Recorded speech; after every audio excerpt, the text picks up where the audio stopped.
What's going on, everybody? Welcome into the Wolfpack Fantasy Football Podcast. I'm your host, Dylan Clemens. Here with me, as always, are my two co-hosts, Mike LaPlante and Mike I am Body. not your What's up, host, fellas? but I am co-host. I'm doing good. My day is going a lot better than Tom Brady's. How's yours? Yikes. It's going pretty well, man. It's going pretty well. I mean, I hope the worst. I'm not going through a divorce, so it is all right day for me. Hopefully, I wish that not upon you, Dylan. Don't go through a divorce. I don't plan on it, but after our argument today, it's a possibility. Just kidding, Ashley. I love you. Mike, how's your day, man? Good. He's just dumbfounded because I'm talking shit about his boy. Yeah, you just literally speechless. I'll just you leave it. By the way, you kind of shit the bed with this episode. Happy Halloween, everybody who's watching. Halloween's on Monday, man. Well, yeah, but we're not going to be having the next episode. We should have dressed up for the occasion. I thought about it, but I dressed up as a fantasy champion. Sunday. You dressed up as a bald guy. I dressed up as a balding guy. Yeah, fair enough. But guys, before we get started, please smash the like button. Please hit subscribe if you're not already subscribed. And then head on over to fantasy6pack.net and check out our plans over there. Access to us anytime over in the Discord. You get to see award-winning rankings, use our DFS tool, all the cool stuff. It's worth the price of admission. So go on over and check that out. But what do you say, guys? Let's go ahead, jump right into our games this week. Got two teams on a bye only. Chiefs and Chargers, guys. Kind of two big teams for fantasy purposes. Yeah, no doubt. Guys, we do have a game overseas. Mike, I see you wrote London on the show sheet. Pretty sure it's in Germany. Wembley. No, that's next 2 weeks from now. Or with the that's next week. That's next week's. Buccaneers. Yeah, Buccaneers, Seahawks, and Munich, Germany. This week is Wembley. Really? How dare you try to make me look stupid? I do that well enough on my own.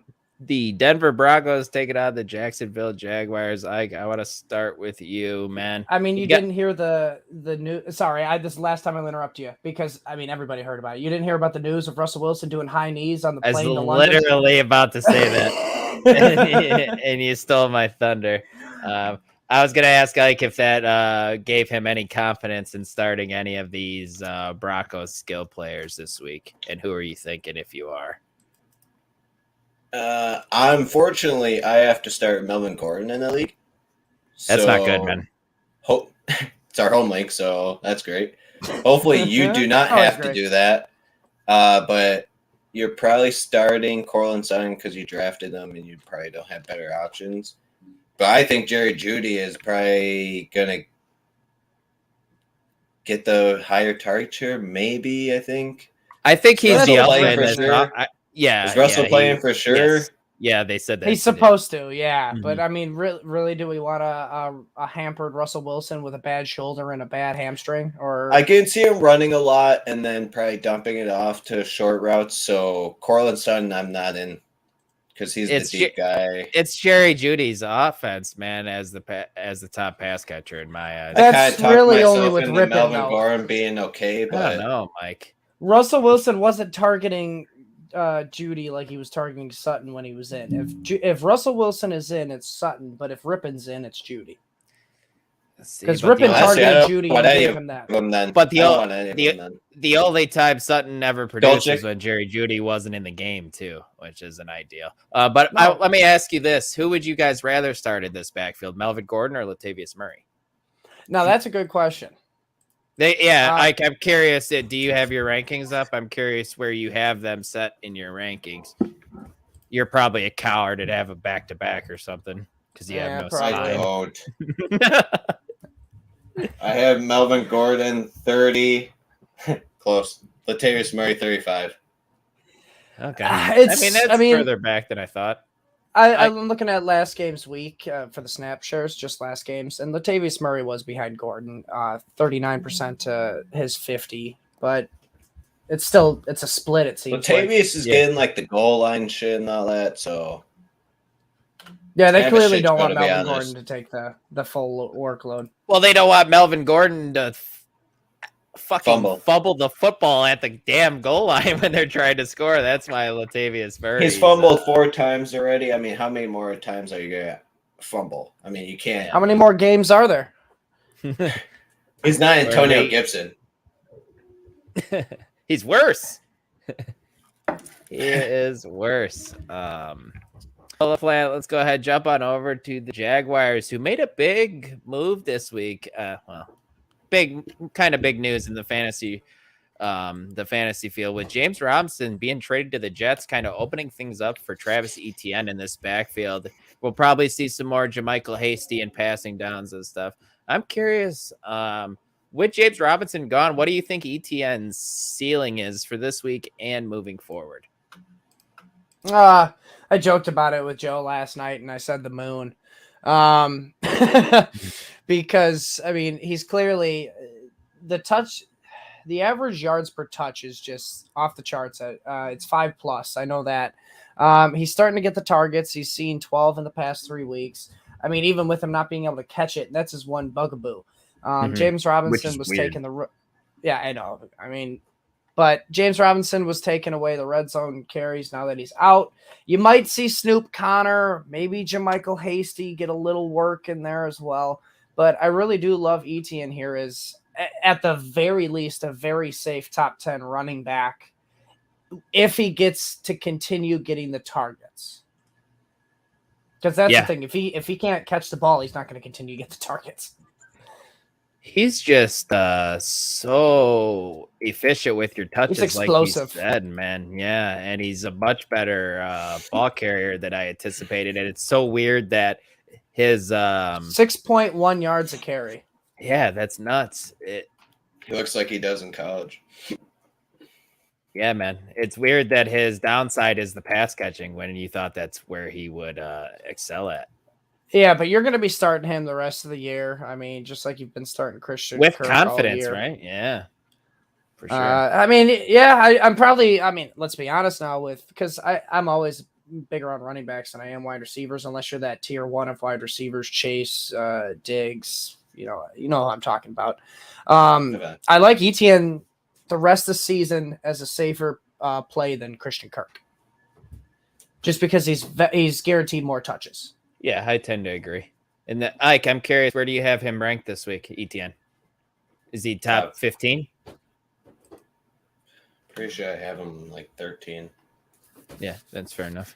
The only thing we get you for is rankings, and you don't even have those pulled up. I'm confused. I'm confused by his tactics too. I want to leave my phone lit up. I need to see him put the blindfold over his eyes, then look at his rankings. Yeah, they're 12. We're going to jump over to this next slobber knocker of a game, man. This game actually means something. Whoever wins this one is the leader in the NFC South. Carolina Panthers at the Atlanta Falcons. Ike, let's talk about this Carolina backfield, because that's what everyone's thinking right now. No Chuba Hubbard. We saw Deonta Foreman have a solid week last week. I'm curious your thoughts on him in this matchup against the Atlanta Falcons. You're curious. It's got to be started. I'm just kidding. Mm-hmm. If Chuba Hubbard was in, I'd be a little more skeptical. But now that he's out, Foreman's going to get like 20 carries probably, because he can handle that. He'll plot into the end zone more than likely at least once. So, yeah, you're starting him. Or should this game is going to go by. Like... This game is going to go by so fast because both of these teams are just going to run the football over and over and over again. It's going to be so gross to watch. I talked a little bit about it with Joe last night, and it's one of those matchups where you have two just middle of the road defenses, and then two middle of the road offenses, and then just two shitty defenses. And it's one of those games where it could turn out it's like a boom or bust game. It could turn out to be like a 30-31 game, or it's going to be a 12-9 game. Yeah. Hopefully it's 12-9, man. I got Young Wei Koo everywhere. But let's go ahead up on over to the Falcons side of things. Mike, this is just kind of broad question. You can take it to where you want to. Who is the play in this offense this week for the Falcons, skill position wise? Because Mariota kind of has a solid matchup here if you have to stream him in a. I know this is like you trying to trick me into saying Kyle Pitts, but it's not Kyle Pitts. The way this team just is obsessed with running the ball, even though they're down 2 possessions to the Bengals, who are just shoving it down their throat. Yeah, it didn't make any damn sense. I think they knew they had passing no chance. They just tried to like, let's get out of here. Let's get out of here, man. I think the safest play is Tyler one. Algier until Patterson comes back, because I mean this goddamn offense is obsessed with running the ball right now. Only 13 times last week. I mean, I saw this. I'll have to look it up here, but I saw the stat. Mariota's only thrown the ball like 27 times the past 2 weeks. Give me a second here.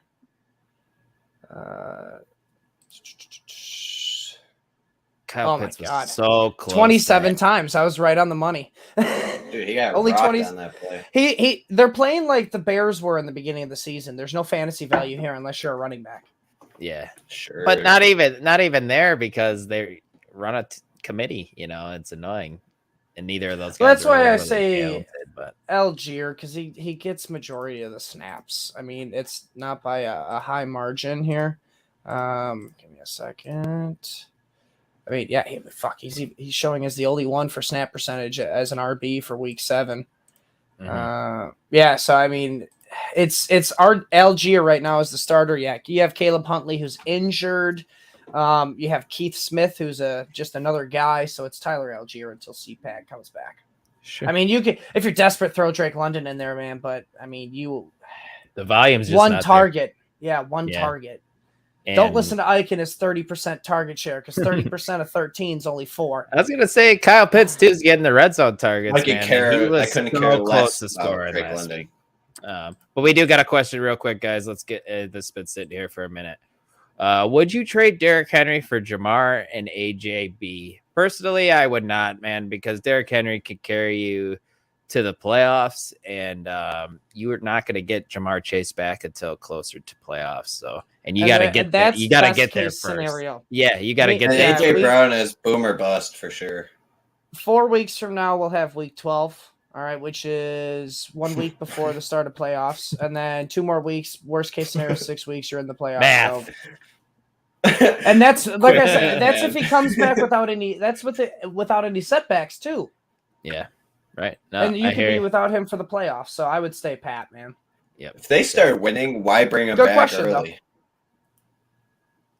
Just got offered Daniel Jones and Aaron Jones for Mahomes and Diggs.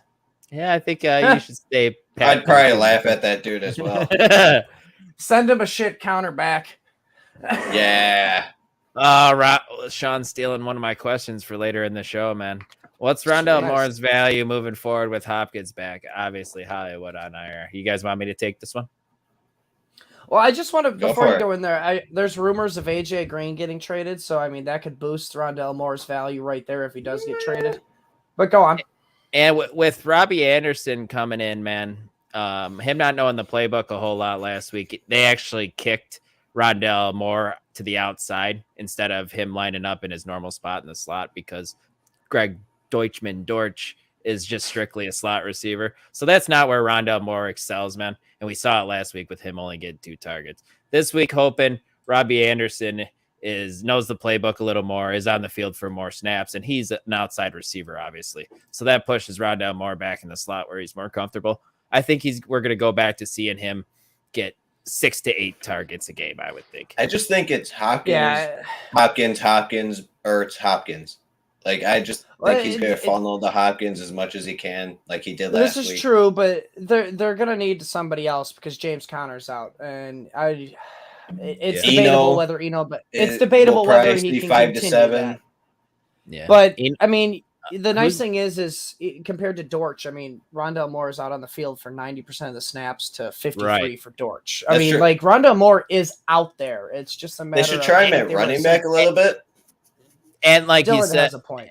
And like you said, the plan, AJ Green has pretty much been benched because they're trying to trade him. So he's kind of out of the offense. So that target share has got to go somewhere too. But here we got a couple more. Should I drop Hilliard off my bench for Pacheco, or maybe drop Kyron Williams for him? Hilliard. I would drop Hilliard for Pacheco. I would drop Hilliard. Keep Kyron Williams just in case, because Darrell Henderson shows that, I mean, he can't really stay healthy with the full workload. So he's going to be back up there. McVay loves the dude. Yeah, but he's just not playing this week. Not coming off IR yet. That's funny. That's a good point. Hey, it's all about fun, man. Yes, it is. Yes, it is. Jumping into our next game here. This one hits home for Ike and I. Chicago Bears at the Dallas Cowboys. Let's talk about this improved Bears offense a little bit, Ike. Darnell Mooney has put together a few decent games here. You're still not really starting him with confidence, right? Correct. Especially this week. And then if you had to choose a running back, who are you playing? Khalil Herbert? Because we did see him get involved in the passing game, catching a wide receiver screen for a touchdown. He does look more explosive and better when he gets the ball in the backfield than David Montgomery. But Montgomery's still out snapping him, man. Where are you going this week? Montgomery could probably be started in like 10-team leagues for sure. Herbert, 12-teamers. You can probably start both if you're like hurting bad by the buys. Like if you went Chargers Chiefs heavy, you can probably start him and be okay, because he got 12 carries or something like that last week or something still. So Herbert's going to be involved. Like you say, he looks better. I don't know if they're going to keep using him that way, but yeah, you can use him in the flex. Sure. Although they're still not a thing, unfortunately. Go ahead, Ike. They will have to run a lot, because I have a feeling the Cowboys are going to sack Fields quite a lot if he has to throw. Yeah. I'm curious to hear your guys' thoughts. This is more so rest of the season, because I don't think anyone's rushing out to stream Justin Fields this week against the Cowboys. But he's been a top 10 quarterback over the last 3 weeks, guys, for fantasy purposes. Mike, I'm curious to hear your non-biased thoughts. What do you think of Justin Fields in real football and from a fantasy perspective over this time and rest of season? I mean, if they can continue to use him like they did against the Patriots on Monday night, I think he does have streaming value, because the guy I gotta look for it here, because I was getting prepared for my question here. He had 12 design. Yeah, he had 86 rushing yards. I think he had 12 design runs for him. Exactly. Yes. Like, and if you're averaging that many rushing yards a game, that is easy, safe floor. I mean, granted, they're not throwing the ball very much, but I mean, if you can you're going to get a Jalen Hurts-esque like last year, where he's not going to be great throwing the ball, but if he can run for 80 yards and a touchdown every week, that's a pretty safe floor. Mm-hmm. NFL wise, he's got to be more decisive. He's always looking to make the big play, and that's the thing with young quarterbacks. They need to be able to take the check down. They need to be able to take the 5 yards, realize the pocket's collapsing. You can't make a play every time. Sure. And, just take the 5 yards, move on to the next play, and you can get another 5 yards. Boom, right there, first down. You get basically, I mean, the way the NFL is played nowadays, you get 4 downs to get 10 yards. I mean, the probability is in your favor, as long as you take the check down. And that's his problem, because he's willing, he wants to take the sack, or he wants to try and make a play throwing it deep, and he gets intercepted. So he just needs to take the check down. Yep, agreed. Take the free cheese, man. It's there. Yep. Jumping over to the Dallas side of things, though, Mike, now. Dak Prescott hopefully shaking a little bit more of the rust off. I think you could start him in this matchup. You're obviously starting CeeDee Lamb. Michael Gallup's a dud, so you're not really comfortable starting him. I want to talk to you about Tony Pollard now, because Ezekiel Elliott was ruled doubtful, right? I don't think he's been ruled out. I think he's actually been ruled. I'm pretty sure he's doubtful. The way it's trending, because they have their bye next week, it's smarter for them to sit him this week. Are we about to watch Tony Pollard blow up against the Bears? I mean, you're looking at a great matchup with the Bears. I mean, it didn't look, very great last week, but Ramondre still hit the end zone. The Bears are top 8 in allowing points to the running back. So I believe I don't know if he's going to blow up, but he's definitely going to be a RB1 this week. The big thing here is the red zone attempts that really Zeke's been taken away from Pollard. On the year, Zeke has 11 to Pollard's 8. And just last week, they each had 4 red zone attempts. All right. Now, that was against Detroit's terrible running defense. Now, give Tony Pollard 8 red zone rushing attempts. All right. And the targets he's been getting, which is, it's not great. 18 targets through the 7 weeks, but it's still more than Zeke's been getting. So I do think he's going to have a RB1 game. I tend to agree. Jumping over to the next game, we got the Miami Dolphins at the Detroit Lions. This offense started out hot with Tua last week on Sunday night against the Steelers, but then it really fizzled out in the second half. Do you think this offense is going to be better as a whole this week against this awful Lions offense? Oh, yeah. It was Tua's first game back in 2 weeks, right? Yep. So he's still trying to adjust to being back to playing football. So they're going to be just fine like they were before he got hurt. You're starting Waddle, you're starting Hill. It's probably about it, but yeah. I was going to ask you. Mostert. I was going to ask you what are your thoughts on Mostert. Where do you have him ranked against the It's Lions? Crazy to me. It's better be top 20, man. It is for. I'm pretty sure. Okay. He may be like. Is it 15? I was gonna say 15, maybe. But it's crazy to me that Chase Edmonds has become literally irrelevant. You could drop him in any format. Man. Any format, you could drop him. And even if he is a handcuff, when he plays, it's not like he's guaranteed all the touches.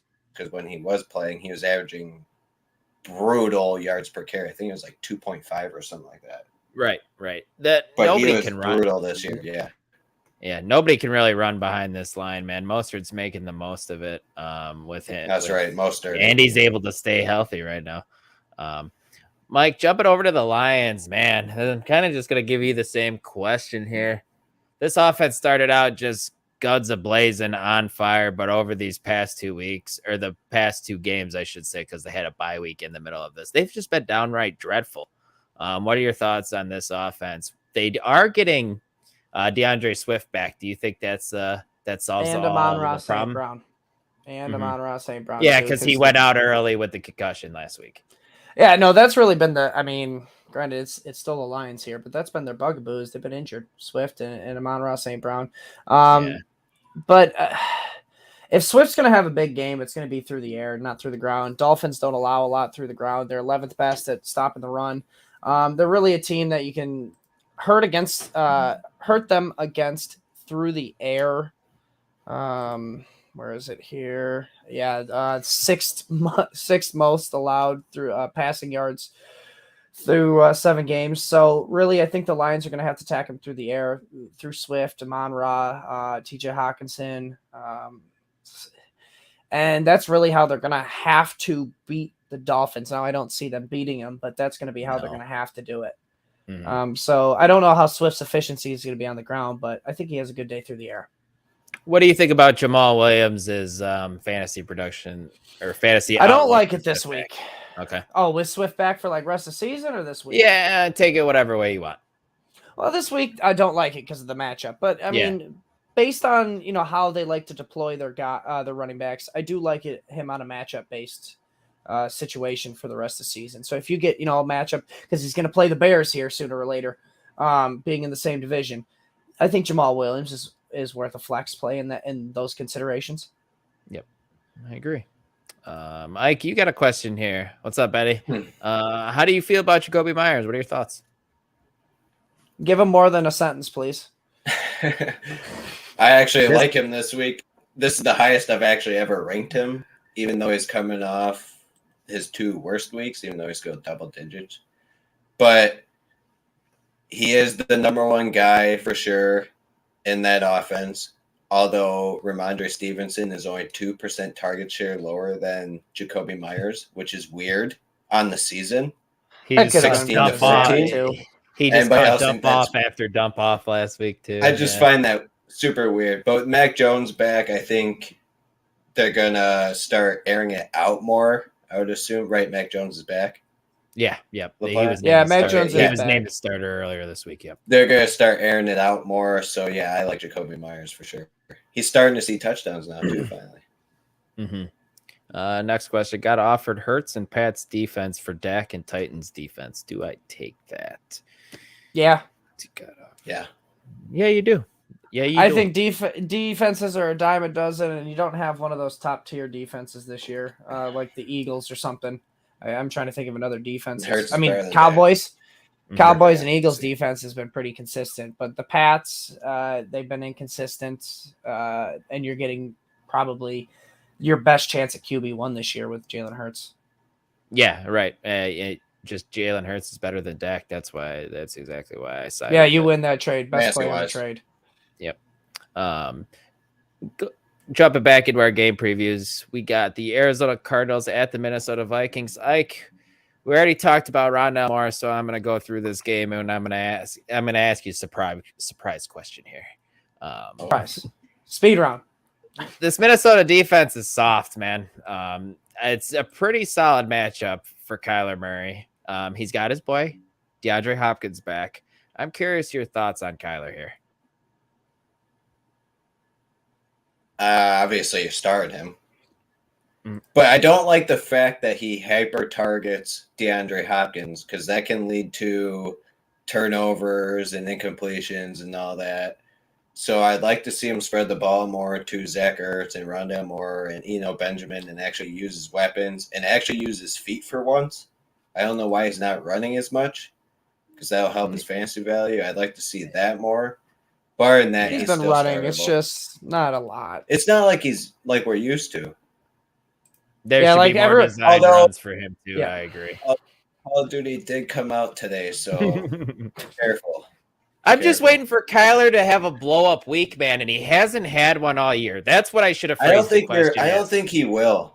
I think it's just going to be... even against Minnesota, we can't even expect it with old-ass Patrick Peterson covering DeAndre Hopkins. He's having a rough year. Kyler does not look that great. I mean, granted, he hates his finally coach. Gets DeAndre back. It does look like he hates his coach a lot. It does look like he hates his coach a lot. But if you're looking for like the huge 300 to 350 game, 4 touchdowns, it's not happening.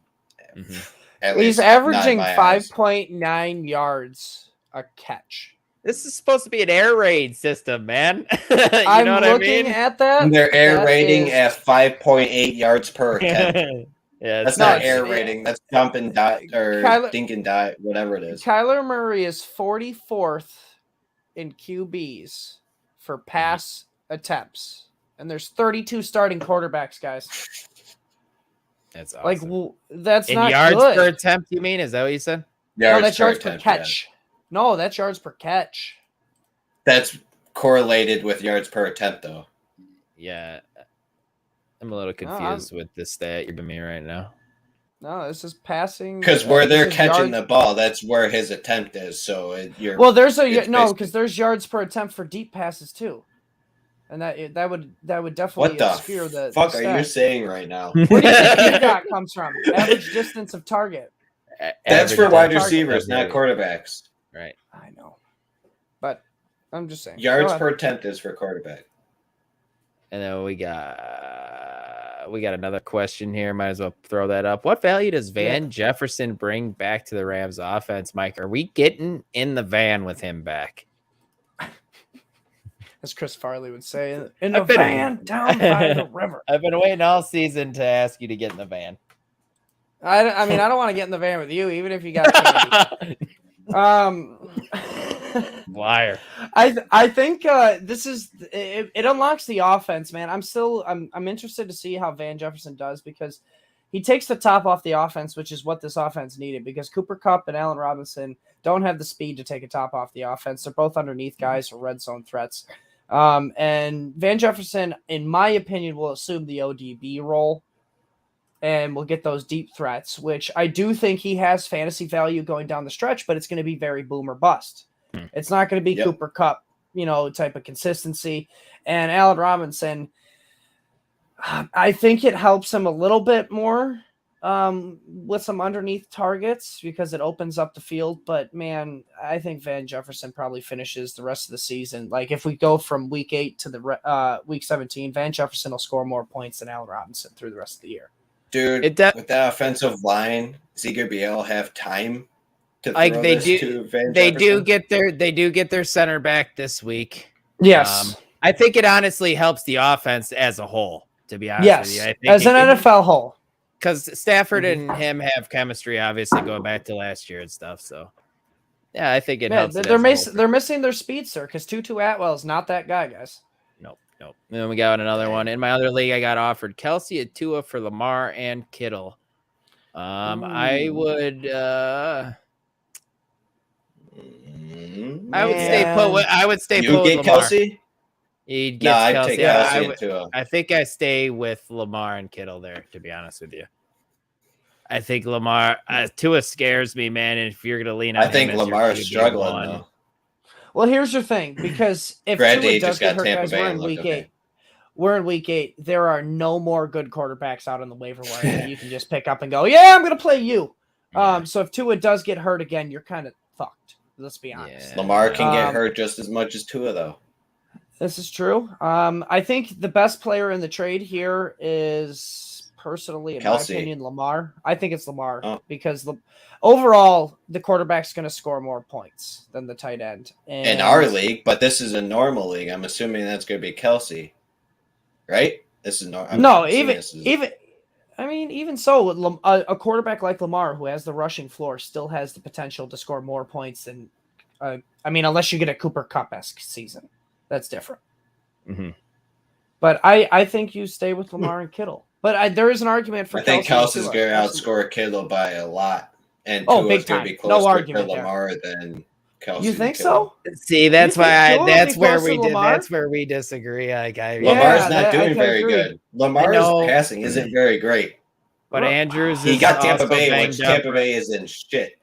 Andrews is banged up, Bateman's he did that. He did that with Andrews and maybe Bateman it gets better. Yeah, no. Mario Plant, the Buccaneers are in shambles right now. Yeah, they are. They are. Another question, guys. Let's move on. We got another question. Should I trade Miles Sanders, Dak, Pickens, and Waddle for Diggs and Mixon? All right, that's a lot. That's way too much. Yeah, I mean, is it though? Because Diggs is better than Waddle and Pickens. I would do Diggs for Waddle and Pickens straight up. Sanders is your, I think I would do Sanders and Dak for Joe Mixon straight up. So I think who's your backup quarterback? I take the Diggs and Mixon side. It's a good question. Whoever the depends. It depends on who's the backup quarterback is. I think. For me. Quinn, let us know where to go ahead and finish our matchup here with the Arizona Cardinals and the Minnesota Vikings. And Mike, I'm going to you here. The Vikings offense has been pretty solid. Obviously you're starting JJ. Kirky's a borderline QB1 this week, I'm assuming. But Dalvin Cook, we've seen him have a really good week 1 week.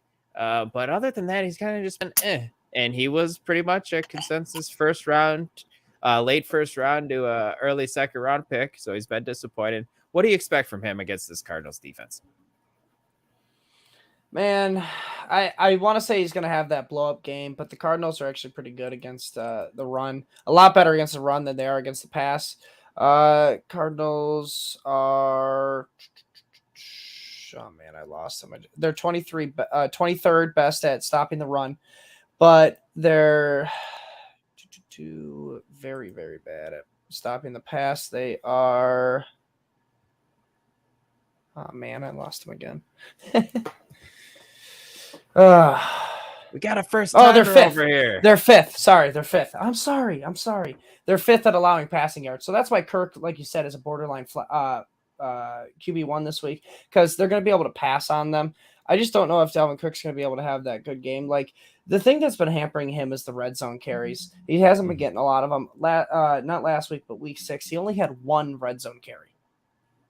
I mean, he was really vaulted by the big run he had. So it's kind of big runs that are keeping him afloat. And, I mean, he's getting the volume. It's a 60% snap count, so it's not CMC level like we'd like to see. But it's still worth – you got to start him because I do believe that getting the red zone, Justin Jefferson, Adam Thielen gets tackled on the 1-yard line. They're going to go to Dalvin Cook. Agreed. And then just to follow up with Quinn's trade, his quarterback would be Geno Smith. So he would have Geno Smith. He's getting Diggs and Mixon, trading away Miles Sanders, Dak Pickens, and Waddle. I'm doing the trade. I'd rather have Dak over Geno, though. Me too. Guys, I just think Diggs is the best player in this trade by a wide margin. Geno can literally screw you for the rest of the season. This is true. Now that Kenneth Walker is coming out, he can literally constantly drop 10s for you for the rest of the season, and you're done. But Geno Smith doesn't need. Dak also hasn't shown you anything at all this year either. Yeah, but the only thing is you're giving up a lot of depth here. I get it. Like I'm guessing. I do like getting Diggs and Mixon, obviously. Yeah, because you're starting all four of these players, which you're giving up a lot of depth to get these 2 stars. You're kind of going the scrubs and stars route, and going from Dak to Geno, I don't like, so I wouldn't do it. That's risky. If you're going, that's that's tough. I stay pat, but if you want to be risque, go for it. Try and get Dak out of there, actually. Yeah. Next game we got, guys, Las Vegas Raiders at the New Orleans Saints. Ike, curious, where do you have Derek Carr ranked this week against the Saints defense, who's banged up, man? Let me look it up real quick. I'm pretty sure I had him top 10. I was going to say, I'm not the only first-timer over here. Yeah, I know. You should have this ready. Yeah, I have him 10th. Nice. I think he's going to be good this week. This offense is playing pretty well on the back of Josh Jacobs too, who's just been absolutely fantastic. I'm going to interrupt you here because I want to make a bet here, Ike, with you. I think Andy Dalton scores more fantasy points this week than Derek Carr. How much you want to bet? I'll bet you a 6-pack of beer. That's fine. I'll take that bet. I actually agree with LaPlante here. I wrote about Andy Dalton in my Start Sit article, and I actually like him in this. Do you know that the Las Vegas Raiders allow the most points to quarterbacks? I don't give a shit. Andy Dalton sucks. So I will bet Andy Dalton threw 2 pick sixes last week and still finished. Sweet. Expect Taysom Hill to do a lot, probably. I will bet both of you a 6-pack that dipshit Derek Carr will do better than Andy Dalton. We're getting drunk next Friday, Dylan. Let's go. But real quick, what's the latest on Darren Waller, guys? Is last I saw, it was looking like he was playing, right? And if he does suit up, what is your expectations? Are you starting him, or are you going to start Are you going to start Hayden Hurst? Are you going to start Hayden Hurst over him? I want Hayden over him. I'm starting Hayden because I don't think Darren Waller's going to play, man. I mean, the good news is Devontae. He said he's going to play. He was dealing with flu-like symptoms, and that's why he was out. But Josh McDaniels said he's going to be in. So I think Hunter Renfrow gets a little bit of a boost here because you also got Matt Collins questionable with the heel. Sure. Fair. And Josh Jacobs is questionable. Yeah, I don't know where that came from. He's a maniac. But jumping over to the state side of things, man. No Jarvis Landry, no Michael Thomas, no timetable for Michael Thomas's return, Mike. We already talked about Andy Dalton. No timetable. Is it Chris Olave to the moon? I mean, stop stealing my phrase to the moon. But I mean, it's not my phrase to steal, but whatever. I don't know if it's, to the moon here, but I think we do have a top 15 receiver in Olave this week. We already talked about it. Las Vegas Raiders allow the most points to quarterbacks. And if you allow the most points to quarterbacks, they throw to wide receivers most of the time. So it's got to correlate right there. Math, But I do think Andy, like I was stating earlier, I think Andy Dalton's a great streaming candidate this week. And I tend to agree. Sucking Ike. Oh my God! I can't wait to have 12 beers from you guys. beers. Stupid. So, what do you got left to say, man? You've been Andy Dalton finished as QB4 last week with 3 interceptions. Yeah, no, I saw that. That's something else. He was playing down the whole time. Yeah, and that's probably what he'll be doing this game too. The Raiders suck too. They're both gonna be just doing sucky shit the whole time. Just a whole bunch of suck. Where's my hashtag analysis manner? Oh man. Next game, guys, we got the New England Patriots at the New York Jets, a divisional game. Ramondre Stevenson. We already talked about him earlier, just catching every check down after check down for Bailey Zappi. With the quarterback change back to Mac Jones and with Damian Harris nipping at his heels, do you still expect Ramondre to put up RB1 numbers this week? Damian ain't nipping at shit. He's going to probably be traded. So you're starting Ramondre full go. I mean, I don't know it for sure, but the 14% target share is probably top 5 to 10 for running backs, which is kind of insane for him. I didn't expect it to be that high. So yeah, you're starting him no matter what. Literally, no matter what. He should be started in all formats.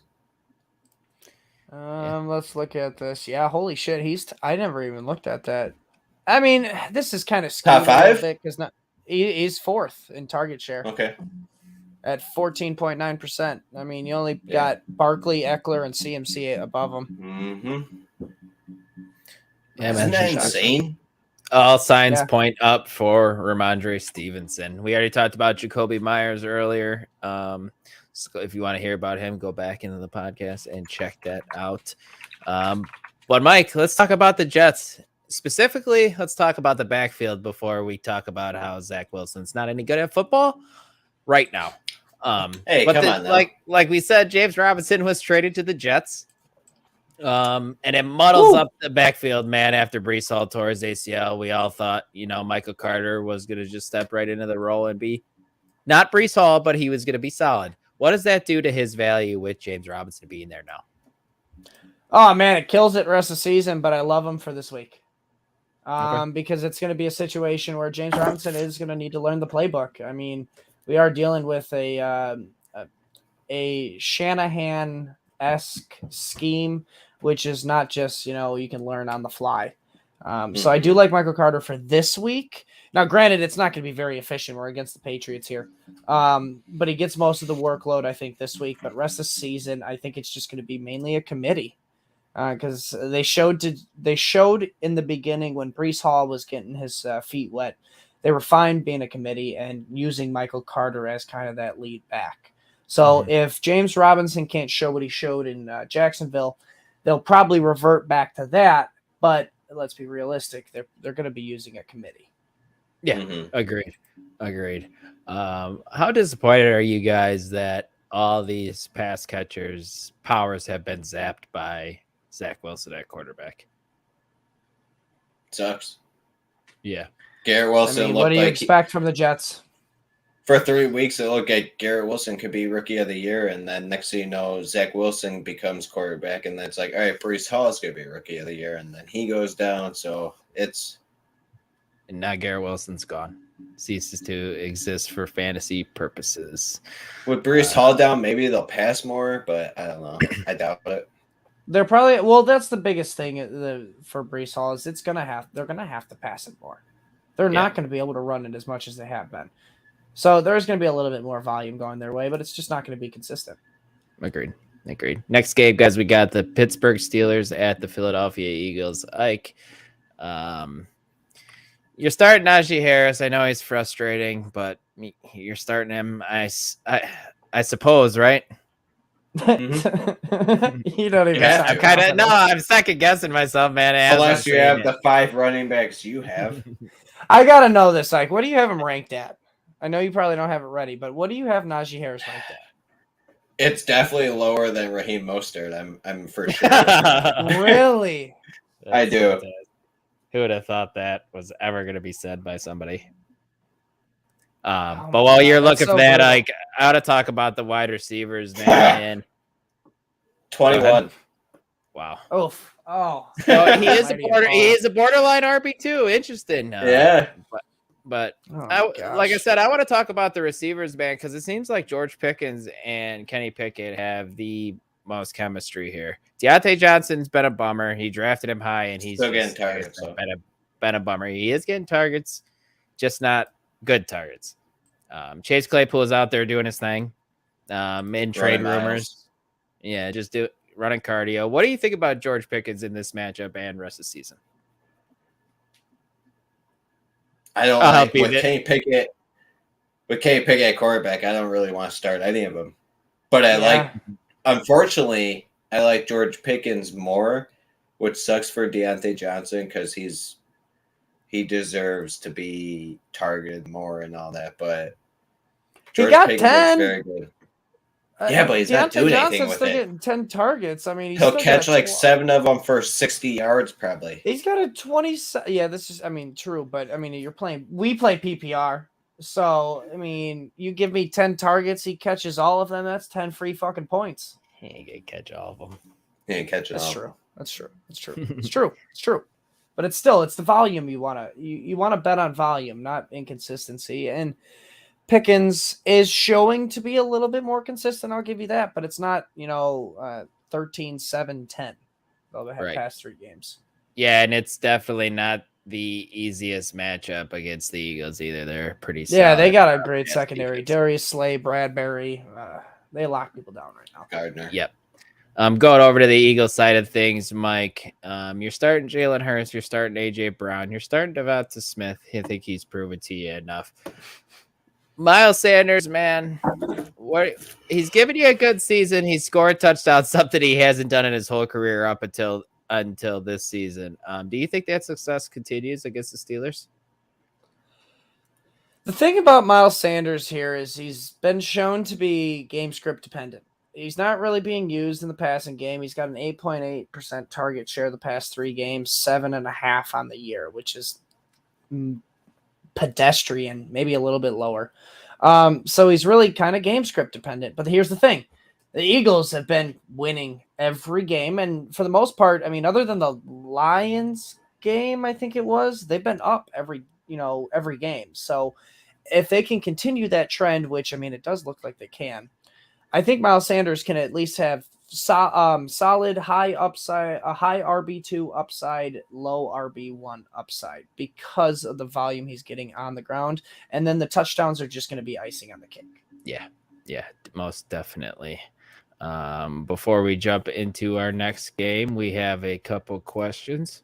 Let's go rapid fire here, guys. Would you trade Keenan Allen for Dak? I have Brady at quarterback. I know Ike's answer. That's no, because he believes in Brady. Yeah, because you believe in Brady. Yeah, no, I no, you want to keep Dak. Right? Yeah, he would get. No, he's trading Keenan Allen. He would trade his backup. Oh, yeah, I want Dak. Yeah, I want Dak because you have CD. You're gonna trade Keenan Allen for him, dude. Look at his wide receivers. Godwin, CD, Hopkins. Yeah, I would do it.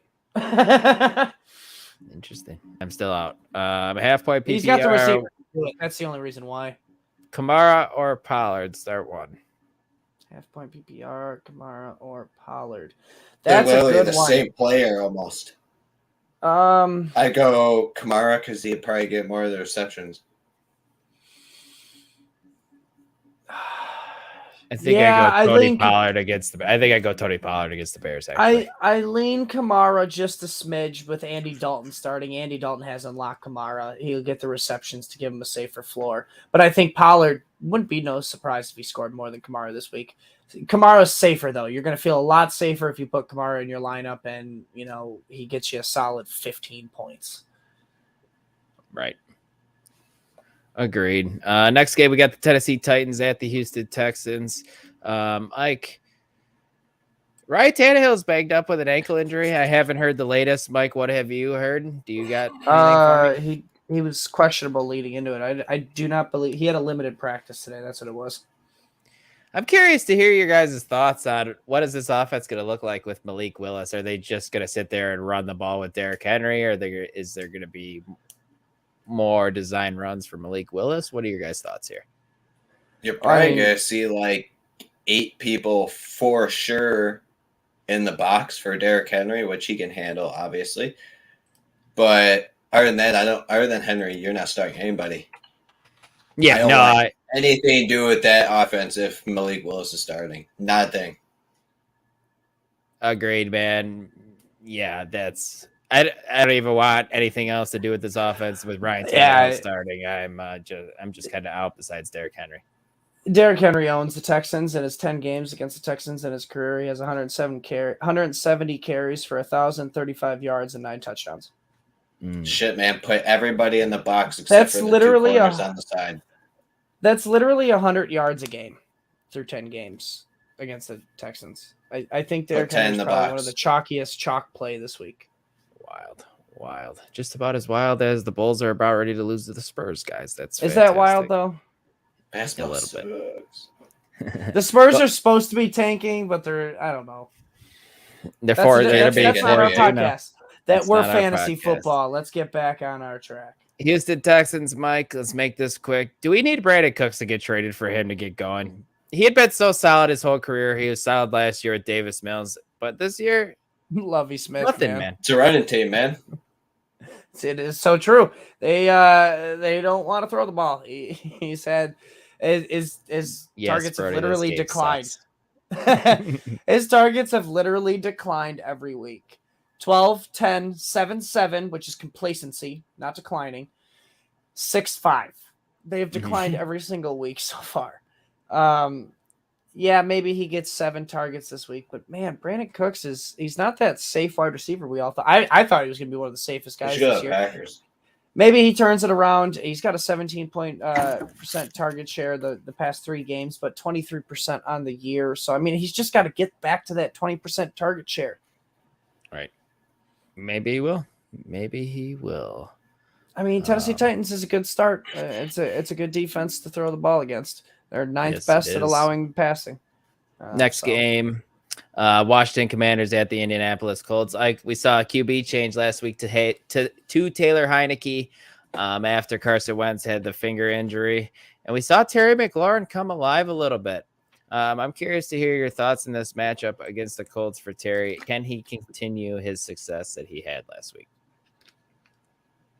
Colts might give Taylor Heineke a little bit of trouble this week. They're supposed to have a good defense, but Shaq Leonard's supposed to be back. I heard. That's good. So, that's good for them. That's good news for the defense. That's a little bit to think about. It's not like he's going to be guarding Terry McLaurin, but I know, but he can provide the pressure and all that. So I don't know. I think Terry McLaurin's been basically brutal all year. He's been very boom or bust, not very boom. So with Heineke, at least he's getting the targets. If Heineke's going forward, he's flex worthy for sure. Yeah. Well, we know it's Heineke going forward unless it's Carson Wentz. So, until he comes back, I mean, we kind of prefer Heineke for McLaurin's sake. Yeah, I tend to agree. Jumping over to the Colts. This is interesting, man. The big news of the week in Indianapolis was Matt Ryan being benched, and he's injured, I guess. Kind of just a scapegoat. I think they just wanted to make a QB change. Sam Ehlinger is now the starter. Mike, I want to hear your thoughts on Michael Pittman, though, with the QB change, because he was getting targeted a ton with Matt Ryan at QB. Yeah, all targets aren't created equally, unfortunately. Paris Campbell last week actually out-targeted Michael Pittman Jr. I'm sure you knew that. You were aware of it. The thing here is with Sam, he's never played an NFL season game. He's played in the preseason. He did all right in the preseason. Nothing, flashy, but it wasn't nothing really good, actually. Yeah, but it's preseason, so unless you're dropping 4 touchdowns in your appearance, I'm not, batting an eye. Even if you're dropping 4 touchdowns, you're like, it's preseason, bro. It depends. If you're dropping 4.5, that's a different story. I mean, yeah. The thing is they want to be more balanced, and I think the reason why they're going to Sam is because Matt Ryan leads the league in interceptions with 9. They want to control the ball. They want to get Jonathan Taylor more involved. I think Pittman still is going to be the number 1 guy here. I think it was just one of those obscene weeks where Campbell got targeted a crap ton. I do like Pittman as a low-end wide receiver 1 going forward, but he doesn't have that ceiling. Like low end, we're talking 12, 13, fluttering with wide. I was gonna say almost low end or mid wide receiver too. You say more mid wide receiver. I still think Pittman is a good talent. I'm betting on the talent here, and if you mix the talent with opportunity, which is still gonna get the targets, which I expect he will. I'm betting on him to do more. I wouldn't say better than with Matt Ryan, but at least be serviceable. Mm-hmm. Are we just real quick 10 seconds on it? Are we buying into Paris Campbell, or does he got to show you more? No. I mean, he's 2 weeks at double-digit targets, but that was Matt Ryan, and they were all just underneath. Wait to see. And then this question ties into our next game. Keith and I are playing each other in one of our leagues. Do you want Garoppolo or Lawrence? I'll let you guys answer. Do you want to face Garoppolo or Lawrence? I like the way you worded that, Keith. Yeah. What other Lawrence is there? DeMarcus. He doesn't throw the ball. I'm 4 deep, bro. About, 4 or 5 beers deep. 5. Give me Lawrence, Keith, since these guys aren't. Don't listen to Dylan. Don't listen to Dylan. I'm going Garoppolo, man. I'm going Garoppolo. Gross. I think it's check down city for CMC this week. Hold on here. I'm pretty sure he's hit over 20 the past few games. Granted, he's been down. Here's the thing. Lawrence plays a tough defense against the Broncos. He hasn't. Even though they've been down, he has yet to hit 20. So I just think you're much safer going with Garoppolo here because Lawrence also had to catch a jet. Maybe it was the same jet that Russell Wilson was doing high knees on. We don't know. I doubt it. I'm still going Garoppolo, but I don't like either one. That's brutal. I'm sitting Trevor Lawrence in Snowfish Bowl for Taylor Heineke. So if that gives you any indication to go with Garoppolo on my end. Yeah, Brody, I think Bo Alley Cox just kind of stays as the red zone threat. I mean, the rookie quarterbacks he's even losing that to Jelani Woods. Yeah, I was gonna say Jelani Woods is still he's creeping in there. But the next game, San Francisco 49ers and the Los Angeles Rams. We just talked a little bit about Garoppolo. I'm curious to hear your guys' thoughts on how this offense looks with a full game of CMC this weekend. Who takes the biggest hit in this offense with the CMC? I don't think there's going to be a big hit. Yeah, because Debo being out, I don't know if there's going to be a big hit to any. I think Kittle's going to be involved. I think CMC is going to be involved. I think Ayuk's going to be involved. I agree. Because Debo kind of, answered it for us with him being ruled out already this week. I think all three are startable. Wheels up for everybody. Jumping over to the Rams now, coming off their bye week, getting a little healthier, like we talked about earlier, getting Van Jefferson, getting their center back, and blanking on his name, man. Stafford's been off. Brian Hill, maybe? I believe. For Brian Allen. Brian Allen. Brian that's Allen. What it is, thank Mike. you. Yep. Brian Allen. Yep. Matthew Stafford's been downright atrocious, man. For fantasy purposes, at least, he's been supporting, Cooper Kupp and Tyler Higbee, but no one else really. But Mike, I'm curious to hear your thoughts on this offense as a whole coming out of the bye. I'm hoping to God it's better because it has been brutal. It's just been Cooper Kupp keeping this offense afloat, fantasy-wise, NFL-wise, all around. They need to kind of, big word here because Aaron Rodgers has been saying it. They need to simplify it a little bit for Matthew Stafford. I've heard some ayahuasca. He ain't doing ayahuasca, my man. They kind of need to simplify things here for Matthew Stafford. My little nugget about Matt Ryan leading the league in interceptions. You know who's number 2 at 8? That'd be Matthew Stafford. They need to run the ball. They can't for once. Offensive line so bad. Yeah, at least still try. So it's not constantly throwing. I've been hearing things from like NFL Network and whatnot that they need to kind of revert back into more of a Jared Goff style offense, go to the play action more. Because they can't just leave it all in Matthew Stafford in a shotgun to carry it. Not with this. He had his 1 year. Man. He had his 1 year. Well, the O line is a big difference. I mean, you got Whitworth retiring. I remember them showing it a couple. They lost Blythe. They lost. They have one returning guy from last year. He got hurt. I thought he might. Yeah, he's out. He's out. Yeah, it's bad news bears on that offensive line. They lost Havenstein. look up where you have Darrell Henderson in your rankings. I'm curious about that. But Mike, Allen Robinson was starting to come alive a little bit before the bye. Do you expect that to continue, or does he take a hit with Van Jefferson coming back into the picture? Make it quick. Man, he gets, like I said, I talked about it a little earlier. He gets a little bit more consistent. Maybe he gets more red zone opportunities, which is what he's been thriving in. But I still believe down the stretch, week 8 to 17, I think Van Jefferson scores more points than Allen Robinson just because of the boom and bust factor. I think Allen Robinson is going to be just a wide receiver 4 moving forward. Maybe wide receiver 3 on some weeks. But he's got to score a touchdown to get there. Sure. Ike, where do you have Darrell Henderson ranked? 36.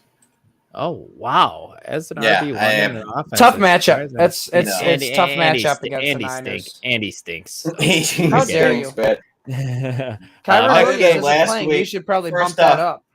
Other than his last week, his last 3 weeks before that was 7.6 points and 1 point. He's literally brutal. All right, so I'm not worried about having him anything higher than 36.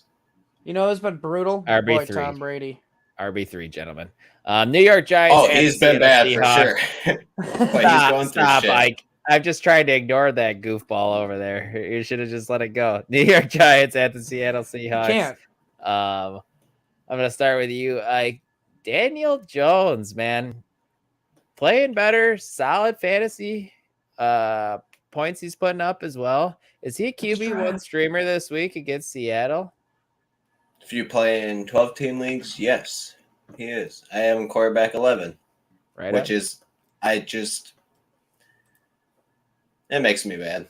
I've never been a Daniel Jones fan, but the dude runs pretty well, surprisingly. But would you say you're behind Matthew Berry when you say he's his ride or die? Oh, shut up. I don't care about those two.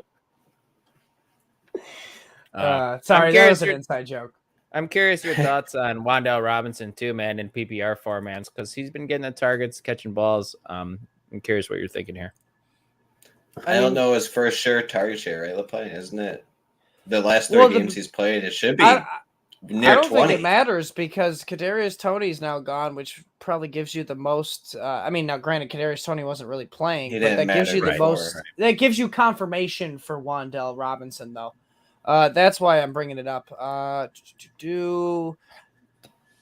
4 and 8. So he was the leading target leader last week. His big thing is he's got to stay healthy, though, because I do remember him getting banged up last week.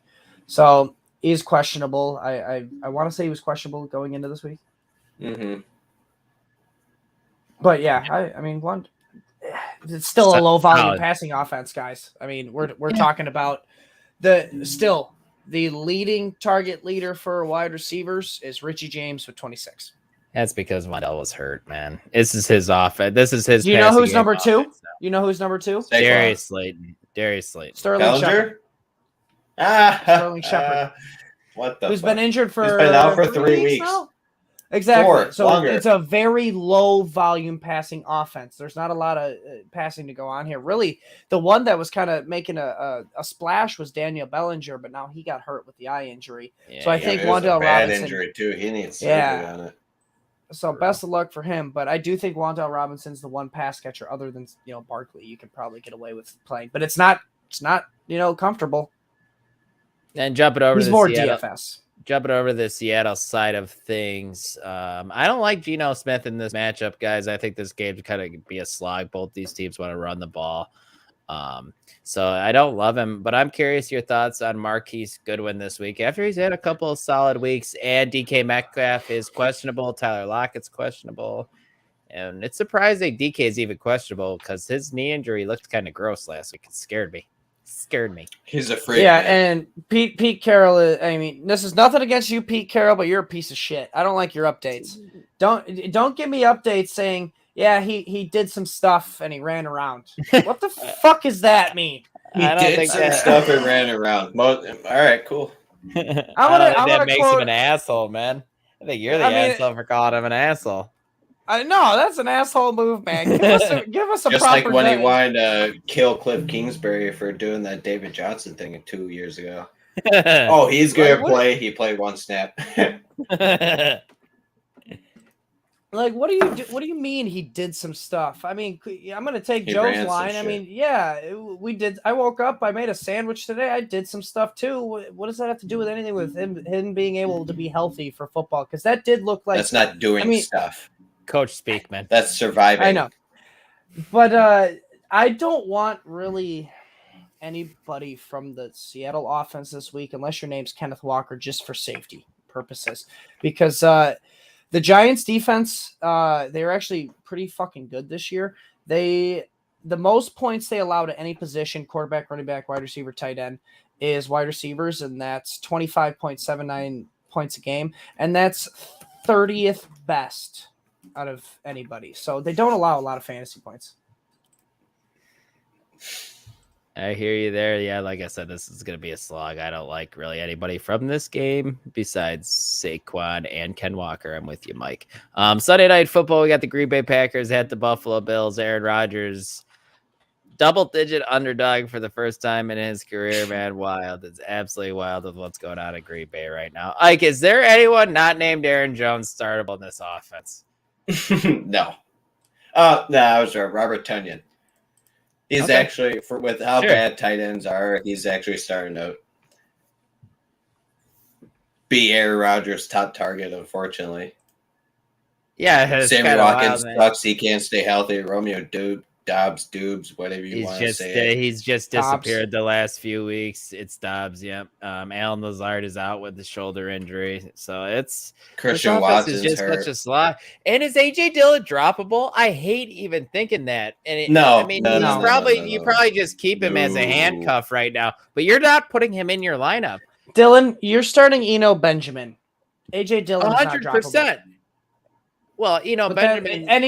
Benjamin's in a better offense, and that's hard to say when you're talking about Arizona. Is it though a better offense? That's my point. Is. Like, you're starting Eno Benjamin this week because it's a body at the running back position. No matter how desperate you get, you're not dropping AJ. Dude, and Baron Jones goes down. AJ Dillon top 10. Yeah, bingo, there. He's gonna get double the work AJ Dillon's seeing too, man. He saw under 30% snap share last week. That's just not. You're just not starting him, unfortunately. Yeah. He's not that flex value we all thought. Well, you thought he was going to be. I didn't think he was going to be AJ. I didn't think he'd be flex. I knew it was going to be Aaron Jones. I told you this from the offseason. Well, everybody knew it was going to be Aaron Jones. I thought Aaron Jones for AJ Dillon. That doesn't mean AJ Dillon couldn't have a role in the offense. I thought AJ Dillon it doesn't rushes. Their offense isn't good enough for him to have a role in the offense. That's the problem. Who would have thought this offense was going to be awful? Yes. But I mean, you can fuck off, Bear fan. Bears offense looks better. Bears offense looks Don't better than you the Packers dare does the say last that. 2 weeks. You had one good game against New England. When was the last time you seen Aaron Rodgers have a Justin Fields game like he just had last week? Never. You mean run for 80 rushing yards? Never. I don't think he's run for 80 rushing yards in his life. Boom. Let me know when Justin Fields gets 4 touchdowns in a game. Has he even done that in his career? No, I don't think so. He hasn't thrown that in 2 games. I'm talking 4 total touchdowns. In 6 games, hell. He might I'm not giving have you the benefit of the doubt. He might not even have 4 passing touchdowns all season. I wouldn't be surprised if he didn't. But jumping over to the Bills side of things, Mike, we got to hear you talk some more. Is there someone He's got 5 touchdowns on the year. Is there someone you aren't excited to play in this matchup for the Buffalo Bills? I felt like that was a harder question. You're stupid. Stop saying that. You want to talk about that? Yeah, there is, and it's the 12% target share. He is you fine with that? You're fine. It doesn't fucking matter when he's catching an 85-yard touchdown. It does matter. That is literally the definition of boomer bust. If you want to go with him in the playoff, him drop a 3-pointer for you, go for it. You're gonna see. Here's the difference, though, because like I said, not all targets are created equally, man. Let's look at his 18% target share, and let's go look at like Darnell Mooney, 25%. It's not even close to 18. But no, here's my point. The target share is low. I get that, which makes him boomer bust. But you're talking about an offense that has a quarterback averaging 330 passing yards a game. That's applicable. You can do that. It's startable, but you can. It's Mike Williams-esque. It's boomer. He has an 11% target share on the year. If you tell me that's fine, please shoot me. But it is fine. It's not fine. It's not. It's not fine. It's not. It's not going to work. The target share is not fine. The offense is what makes it fine. I hate to break it to you, Dylan. 11% is not a good target share. I'm not arguing Dude, that's worse than Ramondre. I have never argued that. Going back to the offseason, I have said that he wasn't going to have a high target But I share. thought he'd have higher than 11, to be honest. Tape, man. I thought he'd have higher than 11. Me too. But here's the thing. He's got 4 touchdowns on the year. That's more than Mike Evans. That is all that is saving him. More than Tyreek Hill. Touchdown's going to save. Like, where do you have him? We got the Bills offense that are scoring touchdowns at a lot. I still have him ranked pretty high because it's hard to I was gonna say he's ranked 16th at ECR, and you're talking that you're not excited to start him because Gabe Davis needs one more because he can literally drop you a 3 at any given moment because he has an 11% target share. This is true. But he also can win you a week. I've met 20. He's had one game with under 5 targets. He had 5 targets, 6 targets, 3 targets, 6 targets. See, this is why all targets are not. But in that offense, it should be higher. That's just because they throw a lot, so that number is skewed. Those 5 targets, I mean, you compare that to the Bears' offense with the amount of their throwing, it's a huge target share because the Bills throw. Well, so obviously, much, you're going Gabe Davis over Darnell Mooney. Everybody knows that. Yes, but I'm just saying because if you have better options, you don't need to start Gabe. Because they pass, I mean, if you have more consistent options, that's the thing. Yeah. Because they pass so much, the target share gets diluted. It's not as high, with your number 1 to number 2 target. Like Dalton Schultz was getting a 15% target share last year, and he was still relevant because of the touchdowns. And that's what Gabe Davis is doing. He's getting touchdowns, making himself relevant with that target share. I would start Godwin over Gabe Davis any day of the week. I'm starting Godwin over Gabe Davis too. That I understand. You started Michael Pittman over Gabe Davis. I'm starting Gabe Davis over Michael Pittman in that case. Agreed. Who does the Buffalo play again? Wait, who's Buffalo play again? The Packers. I'd probably go Gabe. Yeah. Yeah. Devonta Smith or Gabe Davis. Gabe Davis.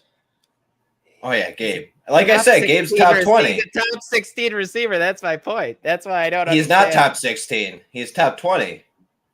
See, let me just sum up this whole damn argument. He's ranked 16th right now. Let me sum up this whole damn argument, guys. If you have a more that's half PPR by the way, and PPR is probably a little bit lower. Probably. If you have a more consistent option, you're playing Gabe Davis. But here's the thing: you play Gabe Davis because any given week he can score you 2 to 3 touchdowns and win you the week. But here's the thing: also expect a week where he can get you possibly 0 or 5 points. All right, it's gonna happen. But I'm telling you, you're gonna feel way better with Gabe Davis in your starting lineup when he drops that 30 bomb. Yeah, but you aren't winning a championship with that shit though. Except if he catches 4 touchdowns in your championship, man. You're gonna believe that? What if he doesn't? You're gonna trust in that? But what if he doesn't and he drops to 0? We don't have to trust in that, man. That's my point. You do. You have to trust in his touchdowns for him to do anything. He's finished as a top 13 receiver 3 times. And it has to be touchdowns. But he's in a great offense, so that's not a problem, is my point, man. Gabe Davis the past 3 games has a 13.9% target share, which is second on the team to Stephon Diggs. I mean, in the best offense in football. Yes, this is the equivalent. Are you sure that's the best offense in football, though? 100% sure. Yep. Name a better offense than the Bills. Chiefs, even with their low weapons. I mean, the Bills just beat the Chiefs. Buffalo just beat them. Yes. That's fine. So that just proves that Buffalo lost. Who did Buffalo lose to? No, but Miami. We're talking about offense. Okay, so anything can happen in the NFL. Okay, well, let's move on. This conversation is not going anywhere. One last game here, guys. We got the Cincinnati Bengals at the Cleveland Browns. I know Jamar Chase, he's out 4 to 6 weeks with a hip problem. I'm curious to hear your thoughts on Tyler Boyd and T. Higgins in this matchup. More so Tyler Boyd, because we already know T. Higgins is a set it and forget it type guy. He can get you an insane amount of points with Jamar Chase being out. It's basically he's going to be putting T. Higgins' role. T. Higgins going to put in Jamar Chase's role. So you can expect a wide receiver or low-end wide receiver 1, high-end wide receiver 2 every week. Yeah, and he dropped 30 points last week, even with Jamar Chase in the game. So he's getting starting to play better and better in that offense. And that offense is starting to hum, man. That would have been a good argument, Ike, with who has the best offense right now, because Cincinnati's offense is really, really good right now as well. But with Jamar Chase going down, that's obviously going to change some things. They might have to lean on the run a little bit more instead of letting Joe just come out, and just chuck it everywhere like he did last week. Maybe they lean on Joe Mixon more. Yep. Browns are top 10 at allowing the most rushing yards through 7 games. So good matchup for Joe. They definitely struggle, Mike. Let's talk about the Browns here. Let's just hope Kareem Hunt gets traded somewhere. Let's just hope that you're starting Nick Chubb. I want to talk to you about the receivers, and unfortunately, we lost David Njoku for a few weeks with a high ankle sprain.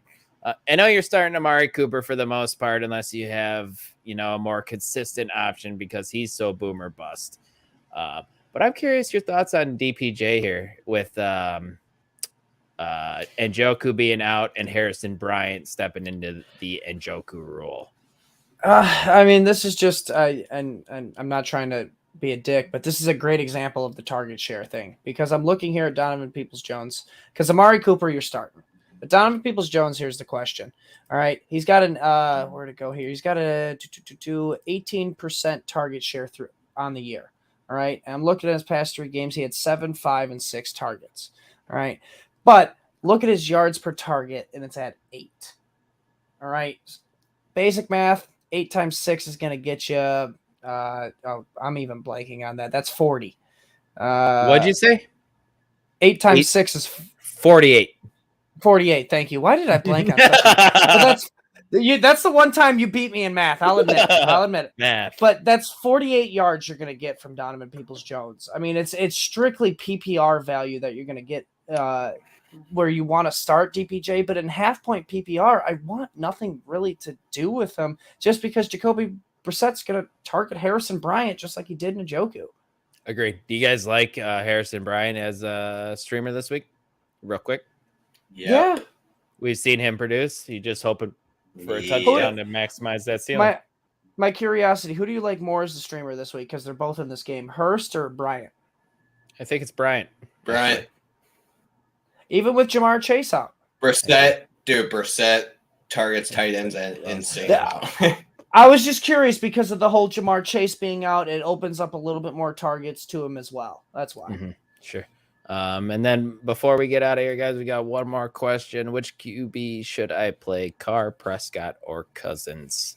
Cousins has the best matchup against Arizona. Prescott has a tough passing matchup against Chicago. They can just run it down their throats.